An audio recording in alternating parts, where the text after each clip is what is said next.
उम्म, आज के इस खास और गहराई से किए गए विश्लेषण में, हाँ, हम एक ऐसे विषय को डिकोड करने वाले जो सच में काम करने के तरीके को पूरी तरह से बदल सकता है। बिल्कुल।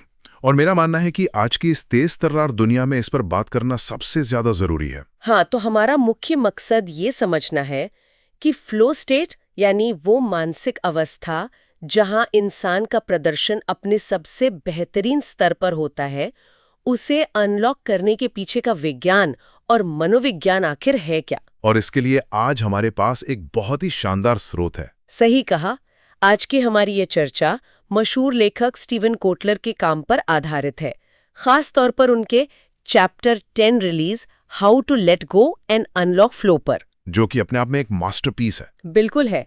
और इस पूरी चर्चा का जो मिशन है वो बड़ा सीधा सा है।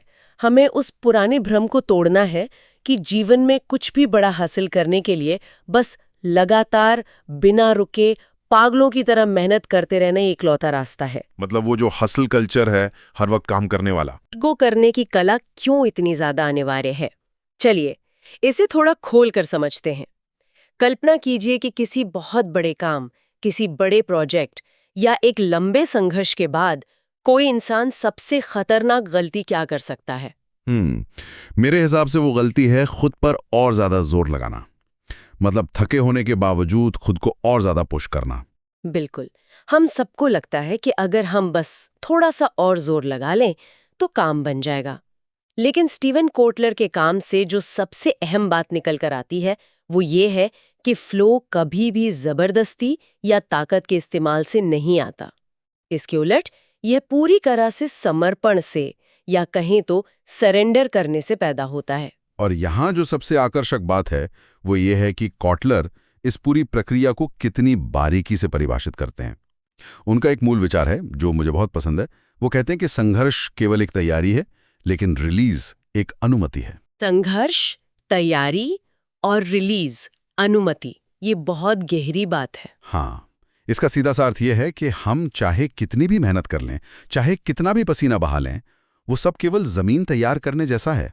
असली जादू तब होता है जब हम उस संघर्ष को छोड़कर दिमाग को शांत होने की परमिशन देते हैं। यानी अगर किसी के अंदर लेट गो करने की क्षमता नहीं है तो वो पीक स्टेट कभी आ ही नहीं सकती। बिल्कुल नहीं आ सकती। ये एक मनोवैज्ञानिक और जैविक सच्चाई है जिसे अक्सर हमारी आज की दुनिया में पूरी तरह से नजरअंदाज कर दिया जाता है। लेकिन एक सेकंड, यहाँ एक बहुत बड़ा सवाल उठता है। जब हम लेट गो या रिलीज शब्द सुनते हैं तो अक्सर दिमाग में यही आता है कि इसका मतलब है हार मान लेना। हाँ, लोगों को ऐसा ही लगता है। मतलब अगर कोई इंसान बीच में ही काम छोड़ दे तो क्या लोग उसे आलसी या कामचोर नहीं समझेंगे? काम तो पूरा करना है ना। ये बहुत ही वाजिब सवाल है। और कोटलर यहाँ एक बहुत बड़ा भ्रम दूर करते हैं। लोगों को लगता है लेट गो मतलब क्विट करना या हार मान लेना, लेकिन असल में रिलीज का मतलब काम से भागना बिल्कुल नहीं है। तो फिर ये है क्या? ये जानबूझकर किया गया एक शिफ्ट है। देखिए, जब हम किसी समस्या पर लगातार काम करते हैं तो हम अपने दिमाग को बहुत सारी जानकारियों से एक तरह से ओवरलोड कर देते हैं। बहुत ज्यादा डेटा दिमाग में डाल देते हैं। सही का। रिलीज का समय असल में दिमाग को एक ब्रेक देकर उन सभी बिखरी हुई जानकारियों को एक साथ जोड़ने या इंटीग्रेट करने का मौका देना है। तो मतलब ये गियर बदलने जैसा है, गाड़ी बंद करने जैसा नहीं। एकदम सटीक उदाहरण है। ये काम को छोड़ने की नहीं, बल्कि काम को उसके अगले स्तर पर ले जाने की एक बहुत ही जरूरी रणनीति है। विज्ञान के नजरिए से देखें तो ये और भी दिलचस्प हो जाता है। मैं सोच रही थी कि अक्सर बात होती है कि हमारे दिमाग के अंदर उस वक्त चल क्या रहा होता है। संघर्ष के दौरान हमारा प्रीफ्रंटल कॉर्टेक्स बहुत ज्यादा एक्टिव हो जाता है ना। हाँ, विज्ञान के नजरिए से इसे समझना बहुत जरूरी है। प्रीफ्रंटल कॉर्टेक्स सुनने में बड़ा भारी और टेक्निकल शब्द लगता है, लेकिन इसे दिमाग का सीईओ या कोई कड़क मैनेजर मान सकते हैं, जो हर चीज को माइक्रो मैनेज करता है। हाँ, बिल्कुल। ये लॉजिक, फैसले लेने और हर चीज को कंट्रोल करने का काम करता है। जब इंसान संघर्ष कर रहा होता है, किसी मुश्किल काम में उलझा होता है, तो ये सीईओ पूरी तरह से कंट्रोल में रहता है। वो लगातार आदेश दे रहा होता है। और जाहिर है लगातार काम करने से ये मैनेजर थक भी जाता होगा। थक भी जाता है और चीजों को जटिल भी बना देता है। और रिलीज के दौरान यही होता है। जब लेट गो किया जाता है तो इस मैनेजर का कंट्रोल कम हो जाता है। वो एक तरह से छुट्टी पर चला जाता है। और फिर क्या होता है? शरीर में क्या बदलाव आते हैं? इसके साथ ही शरीर में जो स्ट्रेस हार्मोन होते हैं उनका स्तर अचानक गिर जाता है। ब्रेन वेव पैटर्न पूरी तरह से बदल जाते हैं। तेज चलने वाली बीटा वेव से दिमाग शांत अल्फा या थीटा वेव्स में चला जाता है। वाओ। और सबसे अहम बात, मस्तिष्क के जो रचनात्मक नेटवर्क हैं जो पहले दबे हुए थे वो अब आपस में जुड़ने लगते हैं। तो मतलब जब सचेत कंट्रोल यानी वो कड़क मैनेजर हटता है तभी असली रचनात्मक कौशल बाहर आता है। हाँ, अब चेतन मन यानी सबकॉन्शियस माइंड सक्रिय हो जाता है और इसी शांत अवस्था में फ्लो का जन्म होता है। क्या बात है। और अगर हम इस साइंटिफिक बात को रोजमर्रा की जिंदगी से जोड़कर देखें तो एक बहुत ही आम सी चीज का जवाब मिल जाता है।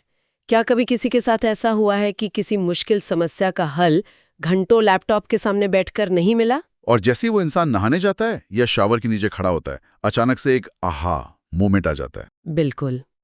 तो क्या ये कोई इत्तेफाक है या फिर रात को सोने से ठीक पहले या बस यूं ही बिना किसी मकसद के टहलते वक्त जो बेहतरीन आइडियाज आते हैं वो सब इसी का हिस्सा है? वो बिल्कुल भी इत्तेफाक नहीं है। ये पूरी तरह से इसी रिलीज मोमेंट का नतीजा है। जब कोई जानबूझकर सोचना बंद कर देता है तभी उसका अवचेतन मन बैकग्राउंड में उन सभी बिंदुओं को जोड़कर एक बेहतरीन समाधान सामने रख देता है। ये बहुत ही कमाल का कॉन्सेप्ट है। लेकिन चलिए इसे थोड़ा और गहराई से समझते हैं। रिलीज केवल एक शारीरिक आराम तो नहीं है ना, यहाँ भावनाओं की भी बहुत बड़ी भूमिका नजर आती है, खासकर जब बात काम के नतीजों की आती है। सही कहा। और इसी से हम नियंत्रण के विरोधाभास यानी पैराडॉक्स ऑफ कंट्रोल की तरफ बढ़ते हैं। Paradox of control. हाँ, रिलीज केवल शरीर को आराम देना नहीं है, ये एक बहुत गहरी भावनात्मक प्रक्रिया है, एक तरह का इमोशनल डिटैचमेंट। अगर कोई इंसान अपने काम के नतीजों को लेकर बहुत ज्यादा जुनूनी है, हर वक्त यही सोच रहा है कि क्या सफलता मिलेगी, क्या प्रोजेक्ट पास होगा, तो इससे केवल चिंता और तनाव ही बढ़ेगा। क्योंकि वास्तविकता तो यही है कि परिणाम पर किसी का भी सीधा कंट्रोल नहीं होता। बिल्कुल, नियंत्रण केवल हमारी कोशिशों पर होता है। इसलिए लेट गो करने का मतलब केवल काम से दूर जाना नहीं है, बल्कि उस काम के परिणाम से अपनी भावनाओं को अलग करना भी है। ये मुझे नींद के उस क्लासिक उदाहरण की याद दिलाता है। ये बिल्कुल रात को सोने की कोशिश करने जैसा है ना? कैसे? मतलब जितना ज्यादा जोर लगाओ, जितनी जबरदस्ती सोने की कोशिश करो, नींद उतनी ही दूर भागती है। नींद में जाने के लिए खुद को छोड़ना पड़ता है, सरेंडर करना पड़ता है। बहुत ही सटीक उदाहरण है। नींद और फ्लो दोनों ही इसी तरह काम करते हैं, और यहीं पर ईगो या अहंकार बीच में आ जाता है। ईगो कैसे बीच में आता है? अक्सर काम इसलिए नहीं किया जा रहा होता कि काम जरूरी है, बल्कि इसलिए किया जा रहा होता है क्योंकि खुद को या दूसरों को कुछ साबित करना होता है। लेकिन स्टीवन कोटलर की रिसर्च के मुताबिक ज्यादा सोचना या ओवरथिंकिंग फ्लो का सबसे बड़ा दुश्मन है।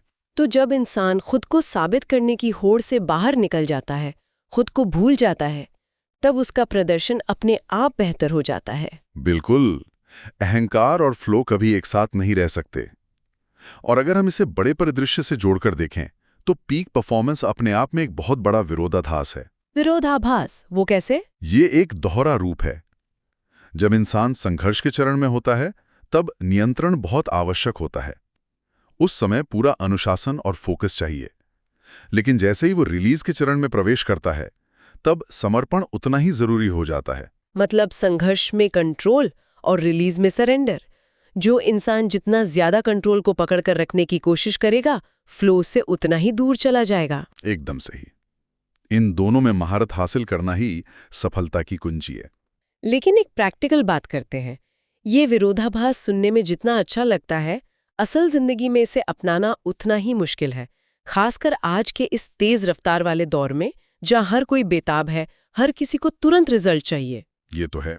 अक्सर लोग संघर्ष के बीच में ही थककर ब्रेक ले लेते हैं।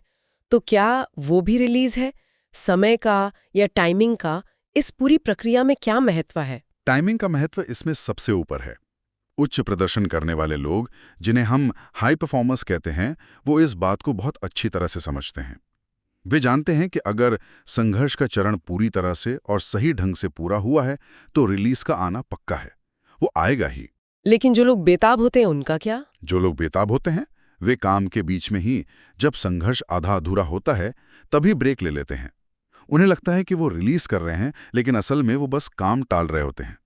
इससे फ्लो का पूरा चक्कर टूट जाता है। तो सही तरीका क्या होना चाहिए? सही तरीका ये है कि पहले संघर्ष वाले हिस्से में पूरी तरह से अपनी ऊर्जा लगाई जाए, और जब लगे कि अब दिमाग बिल्कुल काम नहीं कर रहा, एक दीवार आ गई है, केवल तभी खुद को उस काम से अलग किया जाए। और मुझे लगता है कि इसी अलग होने की प्रक्रिया में एक इमोशनल रीसेट भी बहुत ज़रूरी है, क्योंकि जब हम किसी मुश्किल काम में फंसे होते हैं और वो नहीं हो रहा होता, तो बहुत ज़्यादा चिड़चिड़ाहट और हताशा पैदा हो जाती है, इंसान फ्रस्ट्रेट हो जाता है। ये एक बहुत ही स्वाभाविक मानवीय प्रतिक्रिया है। रिलीज का एक मुख्य काम इस हताशा और कड़वाहट को धो डालना है। कड़वाहट को धो डालना, ये बहुत अच्छा फ्रेज है। हाँ, क्योंकि अगर कोई अपने दिमाग में काम की पुरानी कड़वाहट या फ्रस्ट्रेशन को ढोता रहेगा तो उसका फ्लो हमेशा ब्लॉक रहेगा। मानसिक रूप से लेट गो करना बिल्कुल अनिवार्य है। तो अब सबसे बड़ा सवाल, आखिर ये सब किया कैसे जाए? मानसिक और शारीरिक रूप से लेट गो करना सुनने में एक बड़ा प्रोजेक्ट लगता है। क्या इसके लिए लोगों को फोन बंद करके पहाड़ों पर 3 दिन की छुट्टी पे जाना पड़ेगा? नहीं, बिल्कुल नहीं। और यही इस रिसर्च का सबसे खूबसूरत हिस्सा है। इसके लिए माइक्रो रिलीज तकनीकों का इस्तेमाल किया जा सकता है। यह समझना जरूरी है कि रिलीज का मतलब हर बार एक लंबी छुट्टी पर जाना नहीं है। एक छोटा सा रीसेट भी एक बहुत बड़ा बदलाव ला सकता है। तो इस सब का असल मतलब क्या है? रोजमर्रा की जिंदगी में ये माइक्रो रिलीज कैसा दिखता है? इसमें कुछ बहुत ही सरल लेकिन असरदार तरीके शामिल हैं। स्रोत में कई बेहतरीन तकनीकें दी गई हैं, जैसे कि काम से उठकर महज 10 मिनट की वॉक पर जाना बिना फोन के। बिल्कुल। या फिर खुद को संगीत में पूरी तरह से डुबो देना, एक छोटी सी पावर नैप लेना, या फिर किसी पार्क में जाके प्रकृति के बीच थोड़ा समय बिताना। ये छोटी छोटी चीजें दिमाग को वो जरूरी आराम देती हैं जिससे वो वापस फ्लो की स्थिति में आ सके। अच्छा, यहाँ एक बात पर गौर करना जरूरी है।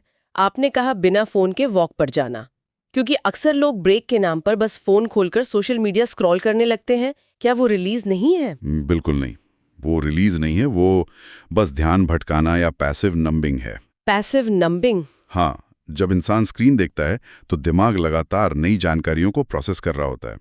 वो सीईओ यानी प्री फ्रंटल कॉर्टेक्स वो अभी भी काम कर रहा है। असली रिलीज तब होता है जब दिमाग को कोई नया टास्क नहीं दिया जाता। समझ गई। और सांस लेने की तकनीक के बारे में भी बहुत दिलचस्प बातें सामने आई है। ब्रीथ एज अ टूल का जिक्र किया गया है। हाँ, हमारी अपनी सांसें रिलीज का सबसे शक्तिशाली और हमेशा मौजूद रहने वाला उपकरण है। धीमी और गहरी सांस लेना नर्वस सिस्टम को शांत करने का सबसे तेज तरीका है। स्रोत में एक खास पैटर्न का जिक्र है ना? बिल्कुल। विशेष रूप से 4-6 ब्रीदिंग पैटर्न बहुत कारगर माना गया है। 4-6 ब्रीदिंग पैटर्न, थोड़ा समझाएंगे कि ये कैसे काम करता है? बहुत आसान है। 4 सेकंड तक गहरी सांस अंदर लेना और फिर 6 सेकंड तक धीरे धीरे सांस बाहर छोड़ना। बस इतना ही? हाँ, लेकिन इसके पीछे का विज्ञान गहरा है। विज्ञान बताता है कि जब हम सांस छोड़ने का समय लंबा कर देते हैं तो ये सीधे पैरासिम्पैथेटिक नर्वस सिस्टम को एक्टिवेट करता है। ये साधारण सी तकनीक हृदय गति को शांत करती है, दिमाग को रिलैक्स करती है और तनाव को एकदम से कम कर देती है। मतलब हम अपनी सांसों के जरिए अपने दिमाग को एक तरह से बेवकूफ बनाते हैं।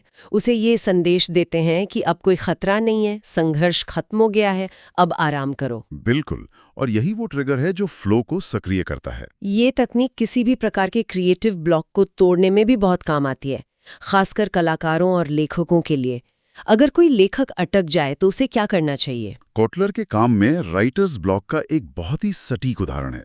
जब कोई लेखक किसी विचार पर अटक जाता है और लाख कोशिशों के बाद भी एक शब्द नहीं लिख पाता, तो वो क्या करता है? वो शायद स्क्रीन को घूरता रहता है। अक्सर लोग ऐसा ही करते हैं और ज्यादा हताश होते हैं। लेकिन सबसे बेहतरीन लेखक ऐसे में अपनी डेस्क से दूर चले जाते हैं। वे बर्तन धोने लगते हैं या गाड़ी चलाने निकल जाते हैं। और अक्सर देखा गया है कि जैसे ही वे उस जगह को छोड़ते हैं और किसी दूसरे काम में लगते हैं, अचानक से पूरी की पूरी कहानी उनके दिमाग में आ जाती है। क्योंकि सचेत दिमाग हार मानकर पीछे हट चुका है और अब अवचेतन दिमाग आगे आकर समस्या को सुलझा रहा है। यही वो बिंदु है जहां रिलीज और फ्लो आपस में मिलते हैं। तो जब ये माइक्रो रिलीज सफलतापूर्वक हो जाता है तो इंसान के अंदर कैसा महसूस होता है? तब दिमाग एक रिलैक्स्ड अटेंशन मोड में चला जाता है। Relaxed attention mode? हाँ, अब कोई तनाव नहीं है, कोई हताशा नहीं है, लेकिन ध्यान पूरी तरह से काम पर केंद्रित है। फ्लो में प्रवेश करने के लिए यही सबसे परफेक्ट अवस्था है। इस समय चुनौती और कौशल का संतुलन बिल्कुल तैयार हो चुका होता है। मतलब इंसान न तो बोरियत महसूस कर रहा होता है और न ही घबराहट। एकदम से चुनौती और इंसान की क्षमता दोनों एक ही स्तर पर आ जाते हैं। और उस स्थिति का अनुभव ही अपने आप में जादुई होता है। उस अवस्था में काम में एक अजीब सी प्रयासहीनता या एफर्टलेसनेस आ जाती है। इंसान को अचानक से हर चीज में एक कमाल की स्पष्टता नजर आने लगती है। हर काम बहुत आसान लगने लगता है। बिल्कुल। सबसे खूबसूरत बात जो मुझे इस पूरे कॉन्सेप्ट में लगी वो ये है कि इस अवस्था में इंसान काम को धकेलता नहीं है, बल्कि काम इंसान के माध्यम से अपने आप होने लगता है। Work happens through you. इंसान बस एक माध्यम बन जाता है और काम खुद ब खुद अपनी गति से होता चला जाता है। क्या बात है। इस पूरी चर्चा को समेटते हुए अगर हम स्टीवन कॉटलर के अंतिम और सबसे गहरे संदेश पर गौर करें तो ये पूरी प्रक्रिया एक बहुत ही सरल लेकिन शक्तिशाली सूत्र में बंधी है। वो सूत्र है, संघर्ष तैयार करता है, रिलीज खोलता है और फ्लो पूरी तरह से बदल देता है। संघर्ष तैयार करता है, रिलीज खोलता है और फ्लो पूरी तरह से बदल देता है। बेहतरीन। असंभव लगने वाले लक्ष्यों को हासिल करने के लिए केवल तीव्रता से या बिना रुके काम करने से बात नहीं बनती। इसके लिए बुद्धिमानी की आवश्यकता होती है। और असली बुद्धिमानी ये जानने में है कि कब पूरी ताकत से लड़ना है, कब जोर लगाना है और कब सब कुछ छोड़कर समर्पण कर देना है। बिल्कुल। जीवन का पूरा चक्र इसी पैटर्न पे चलता है। कड़ी मेहनत करना और फिर खुद को उस काम से पूरी तरह डिटैच कर लेना। नियंत्रण और समर्पण दोनों ही इस महारत का अहम हिस्सा हैं। ये सच में एक ऐसा नजरिया है जो काम और सफलता को देखने के हमारे पारंपरिक तरीके को पूरी तरह से पलट कर रख देता है। इस पूरे विश्लेषण से ये तो अच्छी तरह समझ आ गया कि मानव मस्तिष्क को अपने सर्वश्रेष्ठ स्तर पर काम करने के लिए विचारों से रिलीज और कुछ पलों के खालीपन की कितनी सख्त जरूरत होती है। बिना उस खालीपन के फ्लो संभव ही नहीं है। लेकिन इस चर्चा को खत्म करते हुए एक सवाल है जो शायद हम सबको परेशान करना चाहिए। एक विचार जिस पर सच में गहराई से सोचने की जरूरत है। वो क्या है? अगर अवचेतन मन को फ्लो में जाने के लिए इस खालीपन, इस बोरियत और आराम की इतनी ज्यादा जरूरत है, तो क्या आज की इस डिजिटल दुनिया में स्मार्टफोन और सोशल मीडिया का लगातार इस्तेमाल इस प्राकृतिक रिलीज प्रक्रिया को हमेशा के लिए नष्ट कर रहा है? ये बहुत ही डराने वाला विचार है, लेकिन सच के काफी करीब है। हाँ, क्योंकि आज जब भी कोई काम से ब्रेक लेता है तो वो सच में आराम नहीं करता, बल्कि तुरंत अपनी स्क्रीन खोलकर दिमाग को नई सूचनाओं, रील्स और मैसेजेस से भर दिया जाता है। तो क्या हमारी ये आधुनिक जीवन शैली मस्तिष्क को हमेशा एक कृत्रिम संघर्ष या आर्टिफिशियल स्ट्रगल में उलझाए रख रही है? बिल्कुल। दिमाग को कभी वो असली खालीपन मिल ही नहीं रहा है। और क्या ठीक इसी वजह से असली फ्लो स्टेट हमेशा हमेशा के लिए दूर होती जा रही है? इस विचार पर गहराई से सोचने की जरूरत है।